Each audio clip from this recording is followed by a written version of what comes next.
Olá, sejam bem-vindos ao segundo episódio do podcast da Vitatom. Aqui a gente sempre fala de hábitos, comunicação, tendo a comunicação como hábito fundamental para você transformar a sua vida. E aqui, no segundo episódio, estamos com Cadu do Epaina. Cadu do Epaina é um amigo de longa data, eu tenho que ressaltar isso, então ele é meu amigo de infância. Então, há quanto tempo já eu te conheço, Epaina? A gente se conhece desde 2001, mas começou a estudar junto em 2002. Tá. Desde 2002. Então é uma longa amizade, uma amizade bacana que eu tenho. A gente tem muito interesse em comum, tanto pela comunicação, quanto pelo desenvolvimento humano também, dos valores, princípios. Isso a gente sempre pesquisou, até isso do caminho da antropologia, e ele como educador físico, eu acho que no final das contas a base é entender o comportamento humano. A gente tem essa curiosidade, esse interesse, e é isso que a gente quer também transmitir. Então eu quero primeiro que você se apresente aí para o público. Podem me chamar de Cadu do Epaina, como o Bali me apresentou. Eu sou formado em Educação Física, hoje eu sou estudante de Pedagogia também. Eu tive uma experiência já com trabalho com crianças, como professor de Educação Física, já trabalhei como professor de Educação Física em uma clínica de reabilitação, onde eu trabalhei como terapeuta de grupo, e é um pouco sobre esse caminho que a gente vai aprofundar com a comunicação não violenta. E, paralelo a isso, hoje eu estou administrando uma microempresa de produções de alimentos, especificamente falando do tofu. Tofu Maromba. É o nome, pesquisem aí, Tofu Maromba. E aí hoje a gente vai estar compartilhando um pouco sobre a comunicação não violenta, a CNV. Eu trabalhei 4 anos em um hospital psiquiátrico, aqui da região metropolitana do Recife. E eu acredito que um problema grande que a gente tem na sociedade é sobre comunicação. Então, Jung, que é um psiquiatra muito conhecido, ele explicou, olha que reflexão interessante. Em Zurique, a capital da Suíça, tinha um hospital psiquiátrico, e ele percebeu que dentro daquele microcosmo replicava o que acontecia no macrocosmo. Então, muitos dos problemas que a gente tem em uma sociedade tão adoecida quanto a nossa se replicam em um ambiente fechado. Aquelas pessoas que estavam no hospital psiquiátrico, elas estavam ali para uma recuperação terapêutica, e elas traziam uma bagagem pessoal de muita ausência de uma comunicação saudável. E no próprio espaço, a comunicação muitas vezes entre terapeuta e paciente e terapeuta, é totalmente ausente de uma comunicação funcional. É apenas as pessoas colocando para fora suas iras, suas frustrações, suas carências, a gente pode falar assim. E o outro, ele está disposto apenas a trabalhar o que ele quer. Então, se você está apresentando um ponto e isso não me interessa por falta de empatia, eu simplesmente vou esquecer isso e vou falar o que eu quero. E aí quem falou se sente escanteado, não representado, não ouvido. A maioria das pessoas, elas têm muita dificuldade em ouvir e falar. Até para falar também as pessoas têm muita dificuldade. E eu entrei em contato com a comunicação não violenta pela necessidade de ajudar outras pessoas na sua jornada terapêutica, em como elas melhorarem a sua comunicação. E aí, do exemplo que eu dei de Jung, do microcosmo representa o macrocosmo, aquelas pessoas que estavam tendo dificuldade em se relacionar bem, até num ambiente fechado, elas também apresentavam ou eram vítimas dessa mesma situação no seu ambiente familiar. Ali representava um pouco do que todo mundo, e principalmente você que está ouvindo, percebe. As pessoas, elas não se escutam, as pessoas, elas não sabem abrir o seu coração. É apenas as pessoas esbarrando palavras no ouvido das outras e ninguém se entende. E aí, quando nada se entende, não funciona. E o que nos torna uma civilização é a capacidade de conviver um com os outros. Então, se eu não convivo se eu consigo conviver com ninguém, então onde está a nossa capacidade de ser civilizado? Isso. E olha que interessante, quando a gente vê esse ponto da comunicação não violenta, a gente entende também o processo de que quando a pessoa ela tem uma comunicação violenta, isso todo mundo tem uma experiência de uma comunicação violenta, ela tem essa comunicação porque alguém já foi violento com ela. Então ela só replica isso. eu sou assim porque meu pai falava assim comigo. Eu sou assim porque a minha avó falava assim. E aí você vai replicando isso, mas isso de uma forma inconsciente. Quando você cria consciência de um outro tipo de comunicação, sem a violência, aí você pode escolher. A gente precisa falar dessa base lá atrás. Ele se baseia nesses protestos não violentos de Gandhi, também, Martin Luther King também. E aí ele viu isso e falou, poxa, se tem um protesto não violento, pode ter uma comunicação não violenta também. E aí E aí as pessoas acostumadas à violência, tanto a violência policial, a violência familiar, que você falou de microcosmo e macrocosmo, quando eu trago compaixão para o ambiente, opa, é possível conversar sem agressão, é possível conversar sem competição. Por exemplo, você falou agora, aí eu espero você falar e não fico o tempo todo interrompendo.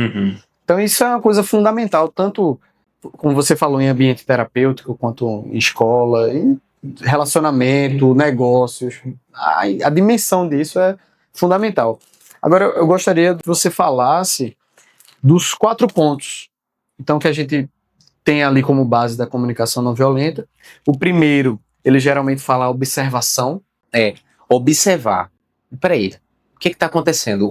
A palavra em si já traz o que está... Observar, né? O que está acontecendo. O segundo ponto é a gente perceber o sentimento. Por quê? Se eu não estou sendo validado por algum ponto, ou eu estou percebendo que estou sendo atropelado pela dinâmica do outro, eu preciso perceber. Tá, e o que isso está gerando em mim? Porque dentro da... Pode ser algo, tipo, eu preciso identificar. Talvez eu esteja ficando com raiva. Mas peraí, eu estou ficando com raiva porque... Por quê? Eu estou ficando... É uma coisa minha, uma coisa do outro, uma coisa do ambiente. Tem que identificar isso. Perceber esse sentimento é muito importante. E aí você explicar a necessidade, que é interessante que esses nomes, eles são meio que autoexplicativos, né? Então, eu percebi o sentimento que está em mim, percebi a necessidade. A necessidade pode ser, por exemplo, fome. Eu tenho a necessidade de comer, mas eu tenho a necessidade também de ser respeitado no ambiente. Sim. Por isso que é fundamental. E por último, o que é que seria? Seria o pedido. O pedido, entendi. Então, a gente pode linkar a necessidade com o pedido. Acho que a gente pode entender observação e sentimento, a gente desenvolvendo uma estratégia para a gente entender. Desses 4, os primeiros, observação, depois aqui o sentimento, a emoção, e aqui a necessidade e aqui o pedido. Por quê? O que seria esse pedido? Quando eu me expresso para a Bali, eu preciso explicar, olha, eu entendo que está acontecendo isso, mas eu estou me sentindo desse jeito. E aí eu gostaria de apresentar este ponto como uma necessidade. Então você poderia entender isso, você poderia me ajudar nisso, você poderia solucionar isso, poderia respeitar isso. Isso é até uma estratégia de comunicação muito boa, porque a gente é muito objetivo no que quer. Eu não tenho controle sobre o que as pessoas pensam. Isso. Mas eu posso tentar ter um controle, pelo menos, de como eu me expresso. Então, essa estratégia da comunicação não violenta é a gente ser claro em o que está acontecendo, o que está me afetando, o que eu preciso, e aí você faz o pedido para o outro. Agora, Duepaina, traz uma situação que você teve que utilizar aqui a comunicação não violenta, que mudou todo o contexto. Uma paciente que estava tendo crise de ansiedade, ela não estava conseguindo ser clara nas suas expressões e as pessoas não estavam entendendo exatamente o que ela queria. Essa paciente, ela estava percebendo que iriam indagar ela de uma forma mais enfática, e para quem está tendo ansiedade, isso é muito ruim. Muito ruim mesmo, porque a pessoa, além de criar toda uma especulação por trás do que pode acontecer, ela já imaginando que realmente vai acontecer alguma coisa, e aí isso cria, assim, tipo, uma angústia muito maior. Então, essa paciente, ela estava tendo uma crise muito forte. E aí essa comunicação não violenta não foi nem com a paciente, foi com as pessoas, com os outros profissionais da área, que... médicos e tudo. Pois é. Entendi.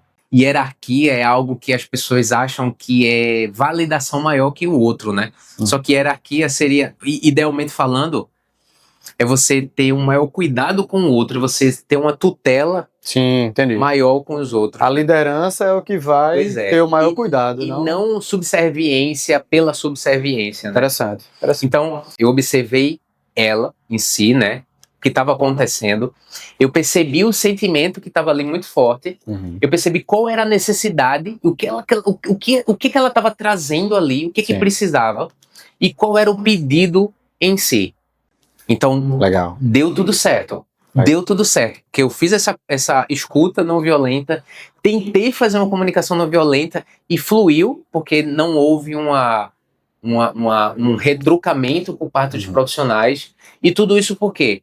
A forma como você fala, como você dirige, como você expressa o que você observou, os seus sentimentos, a sua necessidade e o pedido. Quando você estrutura isso, e é algo que você precisa ir fazendo pequenas práticas. Primeiro com você mesmo, eu acredito. Com você mesmo, que isso desarma. O mais importante é desarma, por quê? O mais importante, o que as pessoas consideram muitas vezes é eu falo mais alto, eu falo mais alto, eu falo mais alto, eu falo mais alto. E aí, quando você fala mais alto, e aí a pessoa não fala mais alto, você pode, ou você fica com raiva, com muita raiva, e acontece muito, ou você simplesmente quebra uma expectativa. A gente tem uma sociedade muito violenta. Sim. E nessa sociedade muito violenta, as pessoas elas já esperam receber uma patada. Elas já esperam receber alguma truculência. Elas já esperam receber algo que venha machucar elas. Então, quando você quebra isso, geralmente as pessoas nem têm reação. Porque é tão automático. A programação delas só foi até a violência ali. Entendi. Interessante. Mas assim, eu quero entender como é. Eu entendi que você aplicou isso e tudo, mas eu quero entender, isso veio por necessidade primeiro ou veio primeiro por curiosidade? Você já pesquisava algo antes? Eu sempre gostei de buscar muito coisas que agreguem valor e tá nesse ambiente enquanto professor, enquanto terapeuta de grupo, e lá eu também exercia como professor de educação física. Me fez ter uma afinidade por esses assuntos. Entendi. E o que é muito interessante, porque como eu falei que esse fio da meada é sobre empatia, muitos profissionais que não sentem essa necessidade, eles simplesmente não buscam isso. Entendi. E eles conduzem tudo no automático. Então o próprio Jung, ele fala uma frase muito, muito conhecida dele, que é: estude tudo, leia sobre tudo, conheça, aprenda todas as técnicas, mas quando você estiver diante de uma outra pessoa, você vai estar lidando ali com uma alma, você vai estar lidando, não sei se ele falou exatamente com esses termos, mas você vai estar lidando com outro ser, com outra alma. Então, parafraseando um pouco do que Jung falou e aprofundando um pouco mais, independente de todas as técnicas, que a gente também precisa superar as técnicas elas são como um trampolim para a gente ascender melhor enquanto indivíduo, porque assim como o conhecimento também, né? Você buscar, eu busco muito conhecimento, eu leio muito, tudo bem, mas se tudo isso não tiver uma aplicação prática, vai ficar muito num bom teórico, mas na vida dele vai ser totalmente desconectado, então é importante essa junção ali. E tem um exemplo que um mestre chamado Chandra Mukaswamy, ele fala que quando a maré, os barcos são como as qualidades, esses hábitos bons, e quando a maré está alta, todos os barcos sobem. Perfeito. Então, estudar sobre comunicação não violenta não é só você se comunicar, não é só sobre isso, é sobre um monte de outras coisas que quem está buscando melhorar os hábitos acaba buscando e tem que buscar para fazer sentido. Porque não faz sentido eu ter uma comunicação não violenta e não ter empatia quando o outro vier falar comigo. Então, Cadu do Epaina, eu quero que você traga aqui uma mensagem final para a pessoa pegar esse conhecimento e aplicar na vida dela. Tá bom. Eu acho importante você sempre estar disposto a olhar para dentro de si e perceber o que está acontecendo. Como é que eu tô? Como é que eu tô gerenciando essas coisas que estão chegando até mim? Depois é você realmente olhar tipo assim, o quanto essas suas observações, o que é que mexe, o que é que tá mexendo dentro de você com isso. Legal. E você começar a estruturar como você fala para os outros, como você se comunica, como você leva esse tipo de informação. E isso tudo assim, né? Porque vai criar essa consciência das palavras. Se eu sou também tenho pensamentos também agressivos comigo, violentos comigo. Então, quando eu crio isso, o que é que vai sair?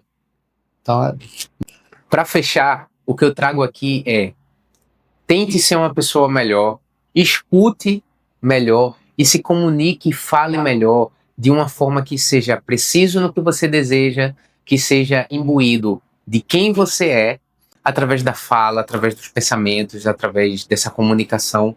Agindo dessa forma, você sendo uma pessoa com empatia, é natural que a sua comunicação vai ser não violenta. Então, muito obrigado a todos. Vale, muito obrigado. Eu que agradeço. Gratidão pelo dia de hoje. Maravilha. Então, só tenho a agradecer aqui a ilustre presença aí do professor Cadu do Epaina. E assim, lembrando, quem quiser seguir suas redes sociais também. Tá bom. Me segue. Procura pelo Tofu Maromba e procura pelo Cadu do Epaina. Maravilha, gente. Então, muito obrigado por acompanhar mais esse episódio. E fiquem de olho também, podem recomendar outros convidados aqui para o Habitatom. Muito obrigado a todos. Até a próxima.